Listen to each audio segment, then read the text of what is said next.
Alors, bienvenue dans ce nouveau chapitre où nous allons parler aujourd'hui de l'Ajax. Donc l'Ajax, pour Asynchronous JavaScript and XML, c'est tout simplement une technique qui va vous permettre d'appeler une page en JavaScript, de pouvoir récupérer les informations et ensuite pouvoir les afficher au niveau du visiteur.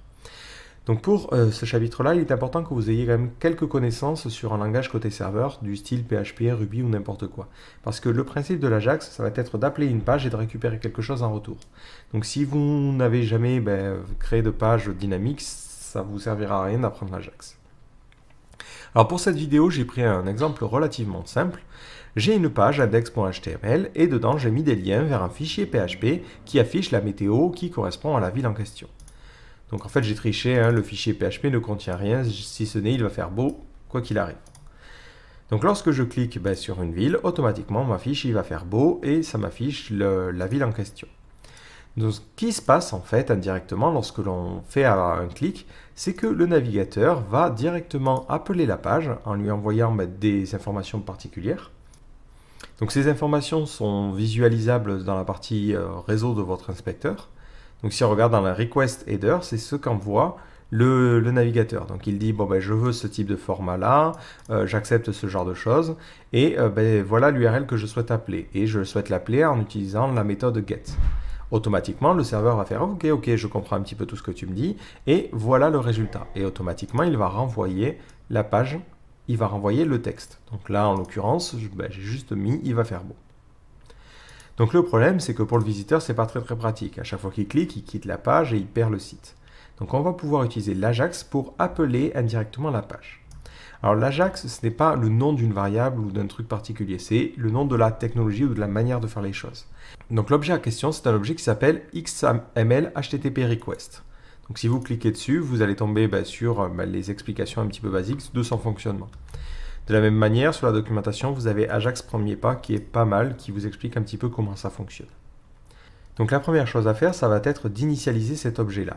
Donc pour l'initialiser, on va utiliser le système d'instanciation. Donc d'abord au niveau de ma page HTML, je vais charger un script. Donc, je vais faire un script src et on va charger le fichier app.js. Ce fichier, je vais aller le créer au même niveau que mon index.html et je vais l'appeler app.js. D'ailleurs, on va réduire cette fenêtre, on n'a pas besoin d'autant d'espace. Donc pour initialiser l'objet, vous faites un var, vous l'appelez comme vous voulez, on va l'appeler HTTP request, égale new, et ensuite le nom de cet objet-là. Donc c'est un objet de type XML HTTP request. Donc si vous voulez avoir plus d'informations, on a pris l'habitude, vous faites le nom de l'objet, MDN, et vous allez tomber directement sur l'API. Donc c'est la page que l'on avait tout à l'heure. Donc malheureusement, cet objet n'est pas disponible sur tous les navigateurs. Ça aurait été beaucoup trop beau et les vieux navigateurs ne supportent pas les mêmes choses.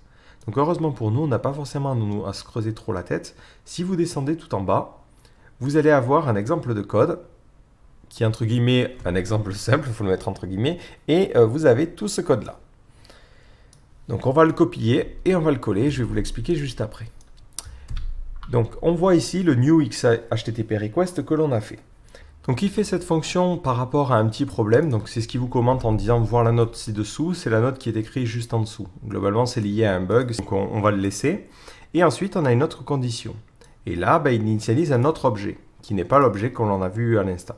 Alors c'est tout simplement parce que sur Internet Explorer, les anciennes versions, il n'y a pas cet objet XML HTTP Request. Microsoft a décidé de faire un objet différent qui s'appelle ActiveXObject. Donc globalement, tout ce que fait ce code, c'est que ça initialise suivant les bonnes conditions. Donc ce que vous pouvez faire, pour ne pas vous embêter et avoir à retenir tout ça, vous pouvez faire une petite fonction qui vous permettra d'avoir l'objet. Vous faites un var get HTTP request. Ça va être une fonction. Et dans cette fonction, vous faites toute la partie initialisation. Et à la fin, vous renvoyez l'objet. Voilà, donc si vous décidiez de ne supporter que les navigateurs récents, vous n'auriez pas à vous compliquer la vie. Vous faites juste un var HTTP request égale new XML HTTP request et le tour est joué. Le problème, c'est qu'il y a des anciens navigateurs, donc c'est le bordel. Donc maintenant, lorsque je souhaite initialiser mon objet, plutôt que d'avoir à recopier tout ce code systématiquement, je fais juste un var HTTP request égale get HTTP request. Voilà. C'est un petit détail, mais je préfère séparer dans une fonction pour éviter qu'on se trouve avec tout ce code-là systématiquement visible à l'écran. Donc une fois que l'on a cet objet-là, on va pouvoir faire appel au serveur. Donc on va pouvoir appeler une page. Donc pour appeler une page, on va utiliser la méthode open. Donc vous faites http request.open et vous allez lui passer plusieurs paramètres. Si vous avez besoin de la liste des paramètres, vous pouvez aller sur MDN ou sur DevDocs. Moi j'utilise DevDocs parce que c'est plus simple de trouver. Donc cette méthode, elle prend en premier paramètre la méthode. Donc nous, on avait dit, on va appeler la page en get. En second paramètre, c'est l'URL que l'on souhaite appeler. Donc moi, dans mon cas, c'est /demo.php, point d'interrogation city, et je vais demander la ville de Montpellier, par exemple. Et un troisième paramètre, ça prend un booléen qui est async. Donc ce booléen permet de dire est-ce qu'on veut que la requête soit faite de manière asynchrone ou synchrone. Donc de manière générale, on mettra quasiment systématiquement true parce qu'on ne veut pas, pendant le chargement de cette page-là, couper l'exécution de notre script. C'est un petit peu comme lorsque l'on faisait un alert. Quand on fait un alert, le reste du script est bloqué le temps que l'utilisateur clique sur OK. Avec une requête, c'est un petit peu la même chose. La requête met un temps à s'exécuter. Pendant que la requête est en train de s'exécuter, on veut pouvoir continuer. On utilisera un événement pour détecter lorsque la requête aura terminé. Donc ensuite, si on souhaite lancer cet appel-là, on utilisera une autre méthode qui est la méthode send. Donc cette méthode peut prendre des paramètres suivant si on souhaite envoyer des informations ou non. Donc là, on est dans une requête GET, les informations sont directement passées dans l'URL, donc on peut faire un send sans passer de paramètres. Voilà. Si j'essaie au niveau de ma page maintenant d'actualiser ma page, le script va directement se charger et pour voir si mon Ajax fonctionne correctement, il me suffit d'aller dans l'onglet console. Vous avez un petit filtre qui s'appelle XHR. Ce filtre vous permet de voir seulement les requêtes qui ont été faites en Ajax. Donc là, automatiquement, je vois ma petite requête. En revanche, je n'ai pas de traitement qui y est fait. J'aimerais bien détecter lorsque je récupère des informations. Donc sur cet objet HTTP request, donc hop, si je reviens dans la documentation, vous avez différentes propriétés et il y a une propriété qui est intéressante qui est onReadyStateChange. Globalement, c'est un système d'événements qui va permettre de détecter l'évolution de notre requête. Donc si vous voulez suivre la progression, il faudra greffer sur cette propriété-là une fonction. Donc là, on va le faire avant d'envoyer les informations. Donc hop, je vais replier ma petite fonction. Donc, je prends mon objet, je prends cette propriété onReadyStateChange et je vais directement créer une fonction dessus. Et dans cette fonction, je vais pour l'instant simplement mettre un console.log de mon objet HTTP request. Et à l'intérieur de cette fonction, pour l'instant, je vais juste demander à mon navigateur de bloquer, histoire de suivre un petit peu la progression. Donc maintenant, je réactualise. Et cette fois-ci, je vois que mon script s'arrête. Donc au niveau de mon scope, alors là, c'est pas forcément évident. Donc hop, je vais juste mettre lecture, lecture, lecture, lecture. On va créer une fausse variable juste pour tester les choses. On va faire var a égale http request. Voilà.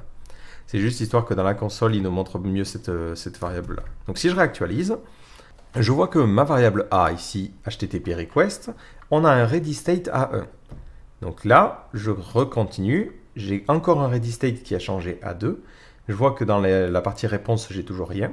Je continue, le response state passe à 3. Là, j'obtiens la réponse. Et si je continue, hop, le response state passe à 4, le ready state passe à 4 et j'ai bien les informations. Et si je continue, il n'y a plus d'exécution. Donc c'est ce qui est donné dans la documentation. Le ready state change au fur et à mesure. Donc au début, il est à 0, c'est-à-dire qu'aucune donnée est envoyée. Open, c'est que les données ont commencé à être envoyées. Headers received, c'est que on a envoyé la requête et les headers sont prêts. Loading, c'est que le système est en train de charger. Et 4, c'est que la requête a fini de s'exécuter. Donc en général, nous, on attendra cet état-là. Donc là, on peut mettre à l'intérieur de notre fonction une petite condition en disant if http request.readystate égale 4. Dans ce cas-là, on va pouvoir faire notre code. Donc ensuite, pour récupérer les informations, on peut utiliser plusieurs propriétés. On peut utiliser response, response text ou response XML. Donc par défaut, c'est un objet, et on l'a bien vu dans le nom, ça s'appelle XML HTTP request, qui a été conçu aussi pour appeler du XML. Donc nous, dans notre cas, on a fait quelque chose de plutôt simple, on a juste du texte. Donc ce que l'on va utiliser, c'est tout simplement la propriété response text. Donc là, au niveau de mon système, je peux récupérer le résultat en faisant response http request.responseText. Donc ce que j'ai envie de faire, moi, c'est de l'afficher dans une div particulière. Donc je vais créer une div qui va avoir l'id result. Voilà. Et là, à l'intérieur, au niveau de mon système, je vais lui dire, prends cette div-là en faisant un document.getElementById. Et je vais prendre l'élément qui a l'ID résulte. Et au niveau de son contenu HTML, je lui mets le texte. Voilà, hop. Si maintenant je réactualise ma page, je vois bien qu'il me dit qu'il va faire beau sur Montpellier. Alors si je veux faire quelque chose de dynamique, lorsque je clique sur le lien, ça charge la page. Parce que là, je le fais dès le chargement de la page, ce qui n'est pas super pratique. Je peux le faire. Je peux créer une variable links qui contiendra tous les liens en faisant un document.querySelector all. Et je sélectionne tous les liens qui ont la classe météo. Ensuite, je me fais une petite boucle for var i égale 0, i strictement inférieur à links.length, et ensuite je fais un i++. Je récupère une variable link qui contiendra le link en question, donc ça sera links avec l'index qui correspond, et je lui rajoute un événement. Je fais un add event listener, et je vais dire lorsque tu cliques, tu vas lancer une fonction. Dans cette fonction, on va faire exactement le code que j'ai écrit ici. Hop. On va créer un nouvel objet de type XML HTTP request ou l'équivalent pour les différents navigateurs. Je fais ensuite un onReadyStateChange pour écouter la progression de cet événement-là. Et lorsque l'on a obtenu les résultats, on l'injecte dans le document. Et ensuite, j'appelle mon URL. Par contre, l'URL ici, il faut que ce soit l'URL qui corresponde au lien sur lequel on a cliqué. Donc là, je peux faire un this.getAttribute et récupérer l'attribut href. Voilà. Attention, par défaut ce sont des liens, donc du coup je fais un event.preventDefault, histoire d'empêcher le clic sur le lien, c'est-à-dire d'empêcher l'utilisateur d'être redirigé. Si maintenant je réactualise et que je clique sur Montpellier, je vois qu'on me dit il va faire beau sur Montpellier. Je clique sur Perpignan, il va faire beau sur Perpignan. Alors il faut savoir, et c'est très important, que forcément ça prend du temps à s'exécuter. Donc si vous voulez tester les choses, là le problème c'est que par défaut j'ai une bonne connexion internet, donc c'est quasi instantané. Vous avez sur votre inspecteur du throttling. Le throttling vous permet de simuler une connexion qui serait lente. Si vous faites par exemple 500 millisecondes et que vous actualisez, maintenant pour charger une page, 500 millisecondes, 550 kilobits, ça va prendre un petit peu de temps. Vous voyez que ça met un petit temps. Si je veux afficher un petit chargement pour l'utilisateur, je peux, alors je vais extraire cette variable là, je vais créer une variable result. Voilà, histoire de ne pas avoir à faire le querySelector tout le temps. Je peux lui dire, dès que tu cliques à cet endroit-là, je veux qu'au niveau de mon élément HTML, tu mettes chargement. Hop. 3 points de suspension. Bon, on pourrait afficher des divs ou faire n'importe quoi à ce niveau-là. Comme ça, lorsque l'utilisateur clique, ça affiche chargement le temps que le système se charge. Voilà. Et il clique sur Perpignan, ça charge et ça affiche Perpignan. Donc comme ça, on peut appeler le serveur.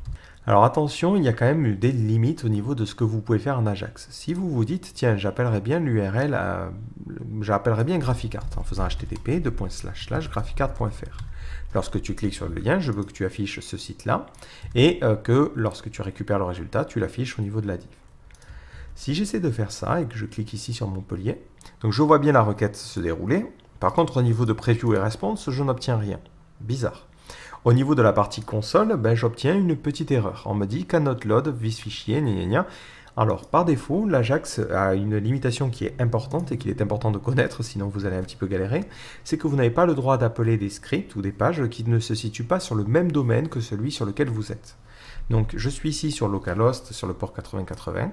Donc, quoi qu'il arrive, je ne pourrai appeler que des pages qui sont en localhost. Si je veux appeler des URL depuis l'extérieur, il va falloir que je rajoute des headers particuliers côté serveur, qui sont des headers de type, alors on appelle ça le CORS. Donc là, c'est plus une configuration côté serveur, donc je ne vais pas forcément en parler. Mais vous pouvez appeler des URL externes, mais il va falloir dans ce cas-là que le serveur implémente des choses en particulier. De la même manière, il est possible de travailler avec d'autres types de données. Là, pour l'instant, je n'ai fait que du texte. Je pourrais aussi mettre du contenu HTML. Vu que j'injecte ça dans le inner HTML, je pourrais me dire, voilà, je mets un premier paragraphe et un second paragraphe avec un lorem ipsum. Au niveau de mon app.js, si je remets le truc correctement, et que j'enlève le throttling parce que c'est un petit peu chiant d'attendre à chaque chargement, voilà.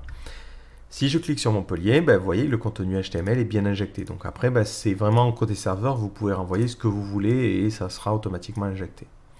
Mais vous pouvez aussi choisir de travailler avec un autre format de données. Le format de données qui est en général vraiment privilégié lorsqu'on fait de l'Ajax, c'est le JSON.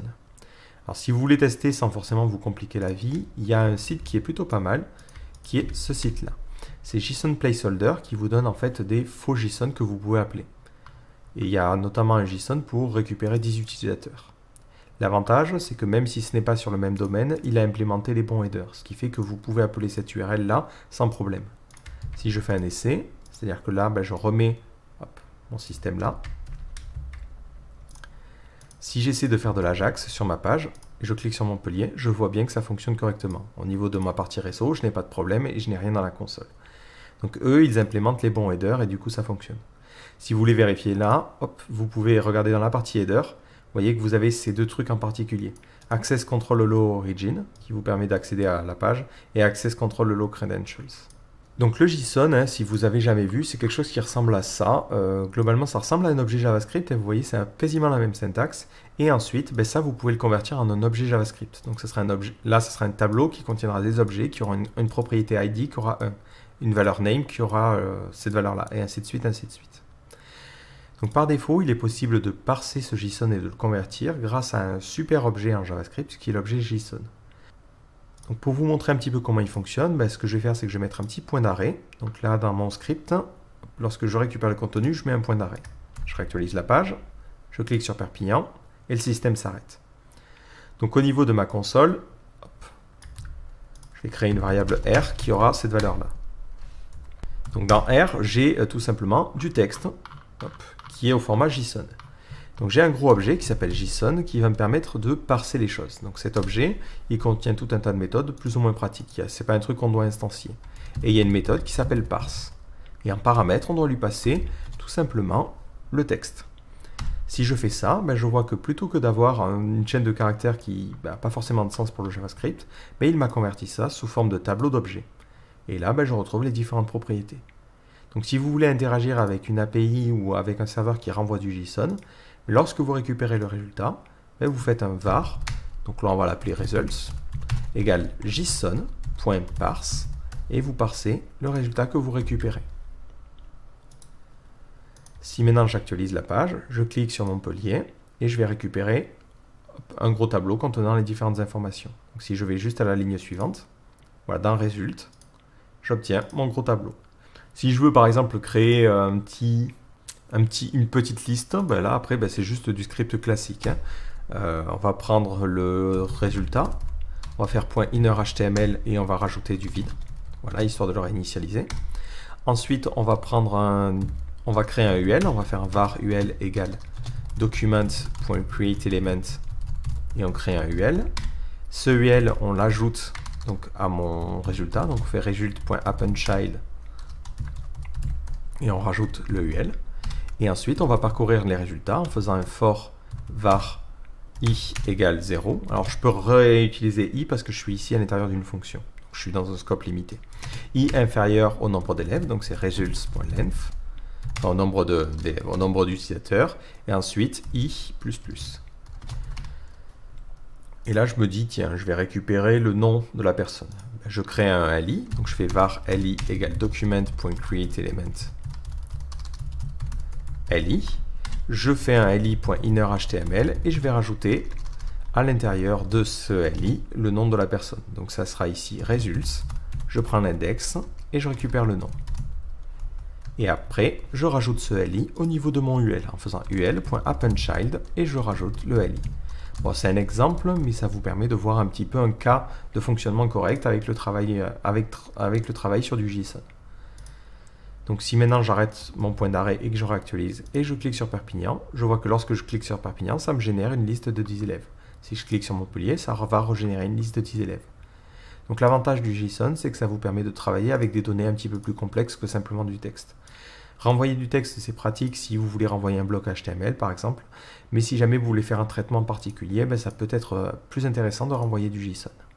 Donc après, là j'ai fait un exemple relativement simple, mais je n'ai pas prévu le cas où je rencontrerai des erreurs. Ce que vous pouvez faire, si vous voulez savoir si le serveur répond bien, si par exemple vous appelez une page qui n'existe pas. Donc par exemple, je vais appeler localhost de .8080, voilà, et je vais appeler une URL qui n'existe absolument pas. Donc si j'essaie de faire ça côté navigateur, ce qui se passe, c'est que le serveur renvoie un header particulier. Donc si je reviens dans la partie all, qui est un header, un statut de type 404 pour dire not found. Donc lorsque j'essaie d'exécuter mon script, à cet endroit-là, donc je clique sur Montpellier, mais je vais obtenir une erreur. Donc il essaie bien de charger le script, et lorsqu'il fait un JSON.parse, il obtient un souci, parce qu'il n'arrive pas à parser ce contenu-là. Donc si vous voulez vérifier que la page a bien été chargée, ce que vous pouvez faire, et ce que vous devriez faire, c'est vérifier si le statut que vous récupérez est bien le bon. Si c'est un statut de type 200, donc c'est le statut que renvoient les serveurs lorsque tout s'est bien passé, je fais mon traitement. Sinon, donc je réinitialise result, donc ça je vais même le faire en dehors, et je vais mettre en alerte pour dire impossible de contacter le serveur. Alerte, impossible de contacter le serveur. Voilà, donc il faut bien prévoir ça. Si jamais votre serveur, vous faites des traitements ou des choses comme ça, s'il a des erreurs, il faut qu'il renvoie tout simplement un statut différent du statut 200. Ça va être capturé par mon script Ajax et du coup, il renverra autre chose. Si je réactualise et que je clique sur Perpignan, effectivement, je tombe sur une erreur de type 200 et là, il me dit impossible de contacter le serveur. Si je remets les choses comme tout à l'heure, ça va se remettre à fonctionner. Donc voilà pour le fonctionnement simple de l'Ajax. Mais en général, ce que l'on veut pouvoir aussi faire, c'est poster des informations. Alors lorsque vous postez des informations, c'est un petit peu la même chose. C'est votre navigateur normalement qui fait la requête et ensuite qui récupère les informations. Si j'essaie de me connecter sur GraphiCart par exemple, avec l'onglet réseau ouvert, je vois que ce que fait le navigateur, c'est qu'il fait une requête de type post cette fois-ci. Et il obtient au passage un statut 200. Et tout en bas, il envoie les informations avec un truc qui s'appelle form data. Donc nous, on va pouvoir faire la même chose en Ajax. On va pouvoir poster des choses et ensuite récupérer le retour. Donc pour tester une petite requête en post, je vais changer mon demo.php et à l'intérieur, je vais simplement lui demander de faire un coup de var dump de tout ce qui aurait été posté. Voilà, c'est beaucoup plus simple. Et au niveau de mon app.js, on va changer. Donc lorsque vous souhaitez appeler quelque chose en post, il faut changer ce header là et dire, il faut changer la méthode utilisée et dire je vais poster des informations. Et je vais poster des informations au script qui s'appelle demo.php. Et je fais ça toujours de manière asynchrone. Et lorsque je récupère les informations, je n'aurai pas cette fois-ci un JSON, comme c'était le cas tout à l'heure, mais j'aurai directement le texte que je vais aller injecter dans mon élément. Donc je vais faire un result.innerHTML, c'est juste pour la démonstration, égale http request.responseText. Si j'essaie maintenant, je vois que par défaut, ça me renvoie un tableau vide, parce que là, pour l'instant, je n'ai posté aucune information. Donc si vous souhaitez envoyer des informations, ça se fait au niveau du send. Au niveau du send, vous pouvez mettre une chaîne de caractères qui ressemble à ce que vous mettriez dans l'URL et vous pouvez lui passer différents paramètres. Donc vous pouvez lui dire par exemple la ville c'est Montpellier. Le nom de la personne, ça sera Henri et ainsi de suite, ainsi de suite. Si vous essayez de réactualiser et de soumettre ces informations, vous voyez que ça continue à renvoyer absolument rien. Parce que le serveur ne sait pas du tout comment traiter cette information. Si je regarde au niveau de ma partie network, donc de ma partie réseau, je vois bien que c'est envoyé en post, je vois bien les informations, mais par contre le serveur ne sait pas les traiter, parce qu'il n'y a pas le header qui correspond au formulaire. Donc là, il faut rajouter un petit header, donc on fait ça en faisant http request.setRequestHeader. Vous allez lui envoyer un content type, donc ça va permettre au système de savoir quel type de contenu vous lui envoyez, et vous allez mettre application /x-ww, alors c'est comme ça, c'est pas autrement, form-url encoded. Donc globalement, vous êtes en train de lui dire, je t'envoie des informations sous forme d'URL, donc c'est exactement ça, et voilà, tu dois traiter ces informations-là. Si maintenant je sauvegarde et que je réactualise, lorsque je clique sur Perpignan, au niveau de mon système, donc je vois que c'est toujours l'URL qui est appelé. Même l'inspecteur sait que maintenant ce sont des informations. Vous voyez qu'on a la même chose que ce que l'on avait tout à l'heure. Et le serveur du coup est capable d'interpréter ces informations-là et de les renvoyer. Donc là, on peut comme ça poster plusieurs variables. Alors par contre, faites attention parce que si jamais si vous créez une variable et que dans cette variable vous avez des caractères bizarres, voilà, au hasard, et que vous essayez d'injecter cette variable-là, donc là ici, on va mettre notre petite variable, ce qui va se passer, c'est que le système va directement injecter cette chaîne de caractères à l'intérieur, ce qui est plutôt logique. Ce qui fait que lorsque je vais appeler Perpignan, je vais me retrouver avec une variable supplémentaire. Donc, vous avez besoin, lorsque vous injectez des variables dans cette petite chaîne de caractères, d'utiliser une méthode spécifique du JavaScript qui est la méthode encode URI component. cette méthode permet de lui dire, bon il faut que tu échappes les caractères spéciaux. Si je mets un petit point d'arrêt, histoire de vous montrer à quoi ça correspond, donc là c'est plutôt ici, hop, dans la partie source. Si je clique sur Perpignan, je vais dans ma console. Si je fais A, j'obtiens cette chaîne de caractères là, mais si je décide de l'échapper, hop, voilà, en fait il va mettre les caractères spéciaux pour éviter qu'il confonde ça avec le reste. Ce qui fait qu'au niveau du serveur, le serveur va obtenir les bonnes informations. Voilà, et là je me suis gouré au niveau du nom de ma fonction, c'est encode URI component. Mais là, ça permet au serveur de bien comprendre les informations et de ne pas avoir des problèmes. Donc toutes les variables que vous allez passer dans ce système-là, il faudra bien faire attention à les envoyer correctement. Donc ça, c'est une première manière de faire les choses, mais si vous décidez de ne pas supporter les vieux navigateurs, et je pense notamment à Internet Explorer 8, 9, et que vous dites, bon, à partir d'Internet Explorer 10, c'est bon, vous avez un nouvel objet qui s'appelle Form Data. Vous faites Form Data MDN. Et cet objet vous permet directement de manipuler les données que vous souhaitez envoyer. Et il est clairement beaucoup plus pratique à utiliser. Alors, on va plutôt aller sur DevDocs pour le coup.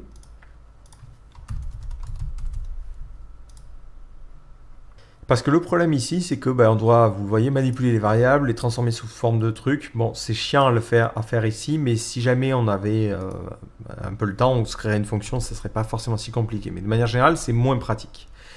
Avec le form data, ça fonctionne très simplement. Vous créez une nouvelle instance de form data. Le constructeur ne prend rien à paramètres, donc vous pouvez créer une variable data qui sera un new form data. Et ensuite, à l'intérieur, vous avez une méthode qui s'appelle append qui vous permet de rajouter des éléments. Donc, par exemple, si je reprends l'exemple de tout à l'heure, je peux faire data.append, je lui passe la ville, et dans la ville, je mets ces informations-là. Hop là. Je vais pas arriver à faire une sélection. Voilà. Hop. Donc là, pas besoin d'échapper. Je peux lui dire, tiens, je vais rajouter aussi le nom de la personne. Et là, je vais lui mettre Marie. Et ensuite, lorsque je fais un send, je fais http request.send et en paramètre, il peut prendre un form data. C'est plutôt pratique. Et là, pas besoin d'envoyer mon header tout bizarre. Si maintenant je réactualise la page, je clique sur Perpignan. Alors il y a toujours mon point d'arrêt à la con qui fonctionne, mais je vois que j'ai bien les informations qui sont postées correctement. Donc Marie est mon truc. Et au niveau de ma partie réseau, si j'inspecte mon demo.php, dans les headers, il renvoie un content type particulier. Donc c'est un content type qui est lié au form data. Et ensuite, dans le payload, je vois les différentes informations. Voilà. Donc ça, c'est une autre manière de travailler aussi avec les données que l'on aurait envie de poster. Là où c'est intéressant, c'est vraiment lorsque vous travaillez avec un formulaire. Imaginons, je crée ici un petit formulaire. Dans l'action, on ne va absolument rien mettre. Au niveau de ce formulaire, je vais mettre d'ailleurs un petit ID. ID égale form. Voilà. Je vais créer un champ de type texte, et à l'intérieur, on va lui mettre un ID qui sera la recherche. On va l'appeler Q, comme query. Et on va mettre un placeholder, ma recherche. Et ensuite, on crée un input de type submit, et on va mettre comme valeur envoyer. Globalement, on souhaite faire une recherche. Au niveau de mon JS, je vais changer un petit peu mon traitement. Donc je vais retirer cette petite boucle for, voilà, qui ne me sert absolument plus à rien. Donc là, ça sera une variable que je vais appeler form, et je vais lui dire, lorsque tu soumets, tu vas faire le reste du traitement. Donc là, je crée ma variable result, c'est document.querySelector result, et je vais créer notre variable form. Si je veux récupérer ce qui a été recherché, là, je serai obligé de récupérer mon élément, donc en faisant un var input égale document.querySelector, et je récupère l'élément qui a l'id Q, et ensuite je récupère sa valeur en faisant input.value. Si maintenant je réactualise la page, je fais ma recherche, je clique sur envoyer, je vais enlever ce putain de point d'arrêt parce qu'il est un petit peu chiant, je vois que j'obtiens ma recherche qui a été faite. Alors le problème de ce traitement là, c'est que si jamais on a un formulaire avec 70 000 champs, soit je me crée une fonction pour parcourir tous les champs et récupérer leur valeur et automatiquement injecter ça, ce qui est très très chiant. Soit j'ai une super méthode, c'est que dans Form Data, je peux lui passer en paramètre un élément HTML, un élément de type element, qui serait mon formulaire. Donc là, typiquement, je lui envoie le formulaire. Ce qui fait qu'automatiquement, il va injecter toutes les variables du formulaire. Du coup, je peux retirer ça. Hop. Donc si j'actualise la page, je fais ma recherche et je clique sur envoyer, je vois que dans les données qui sont postées, c'est vide. C'est vide parce que le form data prend automatiquement le formulaire comme le prendrait en fait notre script classique. Donc là, il ne faut pas oublier de mettre un nom à nos différents champs. Donc si on faisait déjà le traitement en PHP, ce serait quelque chose qui serait déjà fait, donc on n'aurait rien à faire à ce niveau-là. Mais maintenant, automatiquement, il va créer ce tableau et va bien envoyer les bonnes informations. Si je regarde au niveau de ma partie network, c'est exactement la même chose que tout à l'heure lorsque je faisais un append. Voilà, donc si jamais vous décidez de ne supporter que les nouveaux navigateurs, à partir d'Internet Explorer 10, vous pouvez utiliser ce form data et ça va véritablement vous simplifier la vie. Donc voilà comment fonctionne l'Ajax. Alors enfin, si jamais vous souhaitez faire du synchrone, on ne sait jamais, ça peut arriver. Comment ça fonctionne? Tout simplement, vous n'avez plus besoin de cet événement-là. Vous dites ici, je veux faire ça de manière synchrone. Et ça veut dire que dans la suite de ce code-là, le script a bien été exécuté et du coup, vous pouvez récupérer les informations. Donc là, vous pourriez mettre directement ça. Parce qu'une fois que vous avez fait le send, là, le script va se bloquer. Parce que vous avez demandé les choses de manière synchrone. Et après, le reste s'exécutera plus tard. Si vous faites un essai, vous cliquez sur envoyer et automatiquement, il envoie les informations là. Si je mets du throttling, c'est-à-dire que, hop, on va mettre une connexion bien pourrave. Voilà, on laisse le JS se charger. Si je clique sur Montpellier, si je fais une recherche, hop, je vois qu'il ne se passe rien et au bout d'un moment, ça va s'exécuter.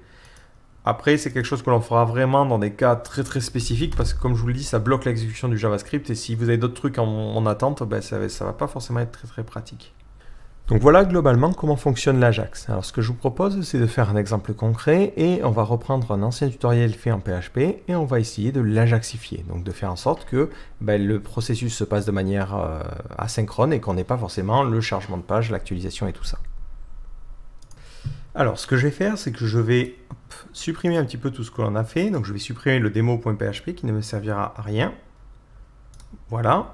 Je vais au niveau de l'app.js laisser la partie getRequest parce que c'est la partie chiante que de toute façon on va recopier de projet en projet. Donc on va la laisser comme ça. Et on supprime notre index.html. Et maintenant je vais récupérer les scripts PHP qui vont me permettre de faire fonctionner mon système de formulaire. Donc je vais reprendre la partie, c'était le formulaire sur la création de c'était le tutoriel sur la création d'un formulaire de contact en PHP. Donc je télécharge directement les sources et je vais les injecter au niveau de mon projet. Voilà, c'est juste histoire de ne pas forcément revenir encore et encore sur la création du script PHP parce que ce n'est pas du tout le sujet de cette formation-là. Donc pour rappel, au niveau du fonctionnement, c'était un formulaire on ne peut plus simple. Lorsque je soumettais les informations, automatiquement, elles étaient envoyées côté serveur et le serveur ensuite les traitait et envoyait le formulaire. Et si jamais on avait laissé des informations incorrectes, comme par exemple un message vide, les erreurs nous étaient renvoyées. Ce que j'ai envie de faire, c'est de changer ce fonctionnement-là pour maintenant poster les informations en Ajax. Donc au niveau de mon script PHP principal, au niveau de ma page d'accueil, je vais charger mon JavaScript. Donc juste à la fin, juste avant la fermeture du body, je vais rajouter un app.js. Donc je vais lui dire, je veux que tu charges ce fichier JS. L'idée, c'est de faire quelque chose qui se dégrade correctement. Globalement, ça veut dire que mon script doit continuer à fonctionner correctement, mais si jamais le JavaScript est disponible, dans ce cas-là, on va faire le truc en Ajax. Donc globalement, on a au niveau de ma page notre formulaire. Notre formulaire, ici, on va lui donner un ID particulier. On va lui donner l'ID contact. Au niveau de mes différents champs, ils ont tous un name pour que le serveur le traite correctement. Donc je n'ai rien à changer à ce niveau-là. Donc au niveau de mon app.js, je vais récupérer mon formulaire. Donc je vais faire un coup de var contact, ou même form plutôt, égale document.querySelector, et je vais récupérer l'élément qui a l'ID contact. Ensuite, je vais lui dire, lorsque tu soumets le formulaire, en faisant un add event listener submit, je veux que tu lances une fonction particulière, et cette fonction va faire le traitement. Donc on va d'abord récupérer les données, en faisant un var data égale new form data, et ensuite, on prendra en paramètre le formulaire. Donc là, pas de traitement complexe. Ensuite, on va récupérer un objet XHR en faisant get HTTP request. Notre fameuse fonction qui nous permet de complètement ignorer les problèmes de compatibilité. Ensuite, on va lui dire de soumettre les informations. Donc pour soumettre les informations, on n'a pas forcément à se prendre la tête, on va utiliser directement l'action qui est dans le formulaire. Donc là, on peut utiliser la méthode getAttribute. Donc je prends mon formulaire et je vais lui demander de récupérer l'attribut action. Donc ça sera mon URL. Donc lorsque je fais un open, je fais xhshare.open. Je lui envoie en premier paramètre le type, la méthode. Donc ici, ça sera une méthode de type post. Je lui envoie en second paramètre l'URL, ça sera l'action qui est postée au niveau du formulaire. Et je lui envoie en dernier paramètre true parce que je veux que ça se fasse de manière asynchrone. Et après, j'envoie ma requête. Vu que j'ai demandé les informations de manière asynchrone, il va falloir que j'écoute lorsque on change l'événement. Donc onReadyStateChange. Donc lorsque le statut change, je vais lancer une fonction. Et à l'intérieur de cette fonction, on va attendre que le statut soit passé à 4. Donc que le readyState soit passé à 4. Donc on va faire if xhshare.readyState égale 4. Dans ce cas-là, tu vas pouvoir faire le traitement. Donc le problème côté serveur, c'est que pour l'instant, on faisait un header location et on redirigeait l'utilisateur vers la page index quoi qu'il arrive. Donc là, il va falloir changer un petit peu notre traitement pour pouvoir changer le comportement lorsqu'on en a une requête qui est faite en Ajax. Mais déjà, on peut tester ce système-là. Alors au niveau du formulaire, j'ai oublié de mettre un event.preventDefault. Sinon, notre formulaire allait se soumettre correctement. Et ça, c'est quelque chose que je veux éviter. Et au niveau de mon send, j'ai oublié de préciser que je voulais envoyer les données. Voilà, donc là, c'est les seules erreurs auxquelles je pense tout de suite. Et ce que l'on va faire, c'est qu'on va faire un petit essai. Donc on sort notre petit inspecteur tout le temps. On va toujours dans l'onglet réseau. Et on est parti. J'essaie de soumettre mon formulaire. Je vois que j'ai bien une requête Ajax qui est faite. Et après, le système renvoie n'importe quoi parce que pour l'instant, je n'ai pas prévu le coup. Donc côté PHP, il va nous falloir détecter si la requête est en Ajax. Donc ce qu'on peut être tenté de se dire, c'est de se dire, on va pas se prendre la tête. On va chercher si quelqu'un a déjà fait une fonction. Et on tombe sur cette fonction-là. Donc là, ce qu'on fait, c'est qu'on se dit, plutôt pas mal, on va la copier. Donc là, on copie juste la partie qui nous intéresse et on va se créer une fonction en PHP. Donc on est parti, function isAjax. Et dans cette fonction, on fait un return de ce qu'il y avait ici. Au niveau de mon code, je vais mettre directement ici un var_dump de isAjax pour vérifier si c'est bien récupéré et je mets un die. Voilà, on va être un petit peu brutal, mais on veut tester les choses pour s'assurer que tout fonctionne correctement, évidemment. Donc globalement, ce qu'il fait dans son code, c'est qu'il teste ce header-là. Et si ce header-là est présent et qu'il a la valeur XML HTTP request, dans ce cas-là, il devine que c'est de l'Ajax. Si je soumets mes informations et que je clique sur envoyer, je vois que cette valeur-là est à false. De manière générale, si je regarde mes headers, je n'ai pas de header qui correspond à ça. Alors c'est tout simplement parce que souvent, lorsqu'on parle de JavaScript, ils font référence à un autre truc qui s'appelle jQuery et qui a la possibilité de faire de l'Ajax et qui automatiquement injecte ce header-là. Nous, on fait du JavaScript ici pur et dur et on a du coup pas ce header qui fonctionne. Donc si vous voulez informer votre serveur que vous êtes en train de l'appeler en Ajax, ce que vous pouvez faire, c'est modifier et rajouter un header particulier. Donc globalement, juste après l'ouverture, je peux faire un xhshare.setRequestHeader et je lui rajoute un header de type x-requestedWith. Donc c'est ce qu'attend mon serveur en fait, mais sans les underscores et avec des tirets. Et sans le HTTP devant. Donc ce que va faire le serveur, c'est que ça, il va l'interpréter et le convertir. Et au niveau de la valeur, je mets ce que j'attends ici. Donc c'est un objet de type, c'est une chaîne de caractères qui s'appelle XML HTTP request. Voilà, donc là, globalement, la seule chose que je fais, c'est que je rajoute un header. Si maintenant je réactualise ma page, parce que je viens de changer de JS, je reclique sur envoyer. Je vois qu'au niveau de ma partie network, j'ai bien post contact qui est appelé. Dans les headers, j'ai un nouvel header qui a été rajouté qui est le x-requestedWith. Et au niveau de ma partie response, je vois que le serveur interprète bien cette information-là. Et maintenant, mon serveur est capable de déterminer si oui ou non je suis en Ajax. Donc l'avantage, c'est que je peux changer le comportement de mon script. Par défaut, ce qu'il faisait, c'est que s'il y avait une erreur, il la mettait en session et ensuite il renvoyait vers index.php. Là, je vais lui dire, si tu es en Ajax, je veux que tu fasses quelque chose de différent. Ce que tu vas faire, c'est que tu vas ensuite ici renvoyer les infos. Tu vas ensuite afficher un JSON en faisant un echo JSON en code de mes erreurs. Ensuite, ce que tu vas faire, c'est que tu vas renvoyer un code d'erreur. Donc là, je vais renvoyer un header de type 400, histoire que le JavaScript sait Ah, bah tiens, ce n'est pas le code d'erreur que j'attendais, donc ça veut dire que j'ai une erreur. Enfin, ce n'est pas le code que j'attendais, donc j'ai une erreur. Et ensuite, je mets un die pour éviter que le reste du script s'exécute. Ce que je peux faire aussi pour encore plus simplifier la tâche à mon JavaScript, c'est rajouter un header pour préciser que le content type que je reçois, c'est de JSON. Voilà, c'est si jamais le navigateur est particulier et qu'il ne comprend pas le JSON, voilà, lui spécifier, bon voilà, moi je te renvoie du JSON. Si maintenant je vais essayer de réactualiser, hop, lorsque je soumets des informations incorrectes, au niveau de ma partie post-contact, j'obtiens une en-tête de type 400, donc c'est pour ça que ça apparaît en rouge au niveau de ma console, et je retrouve un objet JSON.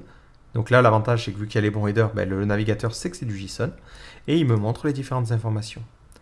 Donc au niveau de mon traitement, ici, je peux lui dire si le statut if xhr.statut est différent de 200, dans ce cas-là, je vais pouvoir faire un traitement particulier. Donc par exemple, je vais pouvoir récupérer les informations sous forme de JSON. Donc là, je sais que c'est des erreurs, donc je fais une variable errors, et je fais un JSON.parse, et je récupère le contenu. Donc le contenu, c'est dans le XHR, response text. Donc maintenant, si je fais un coup de console.log, je peux loguer les différentes erreurs que j'ai récupérées depuis le serveur.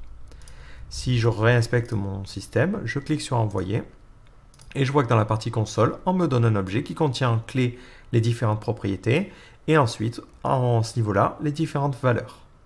Du coup, ce que je vais devoir faire, c'est parcourir cet objet-là, récupérer les clés, récupérer les champs qui correspondent, et afficher les erreurs correctement au niveau de ma page. Alors, pour parcourir un objet, c'est vrai qu'on ne l'a pas fait, mais ce que l'on peut faire, c'est utiliser la méthode object.keys. Object.keys, si vous lui passez en paramètre un objet,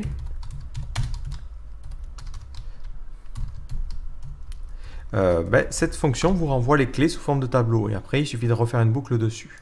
Donc là, je vais récupérer les différentes clés en faisant var errorski. Donc je vais les stocker en mémoire pour éviter de réexécuter cette méthode encore et encore. Et ensuite, j'ai plus qu'à faire une petite boucle for var i égale 0, i strictement inférieur aux clés .length, i++. Donc ensuite, je récupère la clé. Donc la clé, c'est errorski qui correspond à l'index en question. Et pour récupérer l'erreur, c'est dans mon tableau errors, enfin dans mon objet errors, l'élément qui correspond à la clé. Voilà, donc maintenant que j'ai ces deux informations-là, je peux afficher les erreurs. Donc il va me falloir sélectionner le formulaire qui correspond à l'erreur. L'avantage, c'est que, vu que les formulaires ont un nom correct, je fais un document.querySelector et je vais récupérer le champ qui, ou même pas, ça peut être des select ou autre, donc je vais récupérer directement l'élément qui a comme attribut name la valeur qui est passée en paramètre. Donc là, la valeur, ça sera la clé, key. Une fois que j'ai récupéré cet élément-là, je vais pouvoir faire différents traitements. Donc je vais stocker ça dans une variable pour pouvoir le sélectionner plus simplement. On va appeler input. Et sur ce champ, je vais lui rajouter la classe as-error. C'est du Twitter Bootstrap. D'ailleurs, c'est pas sur le champ directement, mais c'est sur l'élément parent. Donc c'est element.parentsNode.classList.add. De la même manière, on va afficher l'erreur. Donc je vais créer une span en faisant un document.createElement. Je vais créer une span. Cette span, je vais lui donner la classe help-block. C'est encore une fois du Twitter Bootstrap. Et dans son contenu HTML, je vais lui mettre l'erreur qui serait passée au niveau de mon JSON. Enfin, je rajoute la span au niveau de mon élément, juste après mon champ. Donc là, je prends l'élément parent et je fais un append-child et je lui rajoute la span. Voilà, ça y est l'équivalent d'un insert after dans mon cas là. Si maintenant je réactualise et que je soumets les informations, j'ai une petite erreur ici parce que c'est key avec un S, keys. Voilà, autant pour moi. Si je clique sur envoyer, là je vois que directement mes informations en rouge elles me permettent de voir les erreurs qui ont été faites. Par contre, dès que je resoumets les informations, il faut que je supprime toutes les erreurs. Donc ce que je peux faire, c'est faire un document.querySelectorAll, sélectionner tous les éléments qui ont la classe c'était as-error et les supprimer. Donc d'ailleurs, je ne prends pas tous les éléments, mais je prends tous les éléments dans le formulaire, parce que si on a plusieurs formulaires, on les traite indépendamment. Et ensuite, encore une petite boucle for var i égale 0, i inférieur à forme Et là, je suis embêté. Donc là, hop, je stocke ça dans une variable. Donc on va faire ça var error elements. Bon, je suis pas très inspiré. Donc c'est inférieur à la taille de cet élément-là, i++. Ensuite, on parcourt chaque élément. Donc ça va être errors elements de i, point class list, et on retire la classe qui correspond à 0. Et de la même manière, ce que l'on peut faire, c'est retirer aussi, en faisant un errors element i, point query selector, et on va chercher l'élément qui correspond. Donc l'élément, et on va chercher à l'intérieur l'élément qui s'appelle help-block. Si on avait un élément, donc là on va l'appeler var block ou span. Si cette span existe, ben dans ce cas-là, on fait un span.parentNode et on en profite pour remove cet élément-là. Bon, je vais un petit peu vite sur ça parce que cette logique-là, c'est quelque chose qu'on a déjà vu et le but là, c'est de vous expliquer la logique, pas forcément le code que l'on a écrit parce que c'est du code qu'on a vu et revu. Voilà, donc si maintenant je sauvegarde, je réactualise la page, je soumets les informations, tout est faux, je resoumets les informations. Et là, hop, on voit qu'on n'a qu'une erreur au niveau de ces deux champs-là. Maintenant, si tout s'est bien passé, donc else, on va avoir un xhr.statut qui sera égal à 200 et tout s'est bien passé correctement. Donc au niveau de mon PHP, ben, je vais faire la même chose que tout à l'heure. C'est que si jamais j'ai quelque chose qui fonctionne correctement, au niveau de mon JSON en code, ben, j'ai pas grand-chose à préciser. Juste, je pourrais mettre un message de succès. Donc là, je pourrais mettre success, bravo. Bon, je ne suis pas très inspiré. Le header content type, je précise que c'est encore du JSON. Et au niveau du statut de truc, j'ai besoin de rien mettre parce que par défaut, PHP renverra du 200. Dans ce cas-là, au niveau de mon script JS, ben, je récupère les informations correctement en faisant un JSON.parse. Donc ça, c'est quelque chose que vous allez être habitué à faire. Et ensuite, ben, je fais un coup de console.log et on va récupérer les informations. Donc là, on va l'appeler data. Non, pas data, c'est déjà utilisé. On va l'appeler results. Voilà, et là c'est souligné en rouge parce que mon else je l'ai mis au niveau du for, alors que c'est au niveau de ce if là. Voilà, donc faites attention quand vous indentez. Si j'essaie maintenant de resoumettre des informations, mais cette fois-ci je mets des informations correctes, j'essaie de les envoyer, je vois que j'obtiens ce message là. Donc après, ben, vous pouvez faire un petit peu ce que vous voulez. Par exemple, vous pourriez afficher en haut un message, où là on va faire quelque chose de bien dégueulasse, on va faire un alerte, results. Donc c'est mon objet JSON.success. Donc vous le voyez au passage, le JSON convertit les tableaux associatifs de PHP en objet JSON, en objet JavaScript. Donc là, bah, le alert success va devoir fonctionner. Je resoumets encore une fois les informations correctes. Hop, hop, hop, hop, hop. Et maintenant, lorsque j'envoie, on me dit bien bravo. Donc là, ce que je pourrais faire pour finir, c'est prendre mes différents champs. Donc là, on va reprendre ce code-là parce que j'en ai un peu marre de le copier-coller systématiquement. Donc je crée une variable inputs. Je récupère tous les éléments qui sont des champs. Donc je les récupère dans le formulaire seulement. Et ce que je vais faire, c'est que pour tous les champs qui sont dans ce formulaire-là, je prends le champ en question et je lui mets une valeur vide, histoire de vider le champ, parce que lorsque l'utilisateur soumet les informations correctes, on ne veut pas qu'il puisse resoumettre le champ. Hop, je clique sur Envoyer et automatiquement ça se vide correctement. Du coup, il faut que je l'applique aussi sur les textes AREA. Donc une dernière chose, si on veut vraiment peaufiner les choses, mais ça n'a plus vraiment de rapport là avec l'Ajax, c'est qu'on peut lui dire... on va créer une variable qu'on va appeler button et ça sera le champ qui permet de soumettre le formulaire. Donc ça sera dans le form, on fait un query selector et on sélectionne le bouton de type submit. Ensuite, lorsque on soumet le formulaire, on va faire dans le button et on va lui dire de désactiver le bouton en mettant disabled à true. Histoire qu'on ne puisse pas resoumettre les formulaires. Et ensuite, je peux faire un button.textContent et lui dire rajoute chargement. 3 points de suspension. Lorsque l'utilisateur a fini de soumettre les informations, c'est si on a une erreur ou pas, peu importe. Donc là, on va le mettre à cet endroit-là. Je réactive le bouton et je lui remets la valeur envoyée. Donc j'aurais pu sauvegarder la valeur, on va l'appeler button text. Voilà, parce qu'on veut éviter de devoir faire les choses encore et encore. Donc hop, on sauvegarde le texte du bouton en faisant var button text égale button.textContent. Voilà. Si maintenant je resoumets les informations et que je veux simuler quand même que ça prenne du temps à charger, plutôt même que d'utiliser le throttling, qui est même un peu trop court vu que c'est du PHP, c'est très simple, j'ai demandé à mon PHP de se dormir pendant 2 secondes. Voilà, ce sera un meilleur moyen de tester. Donc je soumets des informations incorrectes, je clique sur envoyer, je vois que le bouton affiche chargement et ensuite je peux resoumettre. Voilà, donc c'est une manière un peu sympa d'afficher un retour visuel sur la progression de notre chargement. Donc après on peut afficher un loader en CSS ou faire quoi que ce soit. Je soumets des informations correctes. Là c'était @azeaze.fr. Et lorsque je clique sur envoyer, hop, on va m'afficher bravo. Voilà. Donc là, j'ai converti mon petit système de formulaire en un système de formulaire qui supporte maintenant l'Ajax. L'avantage, c'est que je n'ai pas altéré mon code PHP qui fonctionnait préalablement.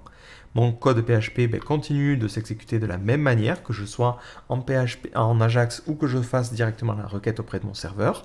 En revanche, c'est au niveau du traitement des retours que ça change.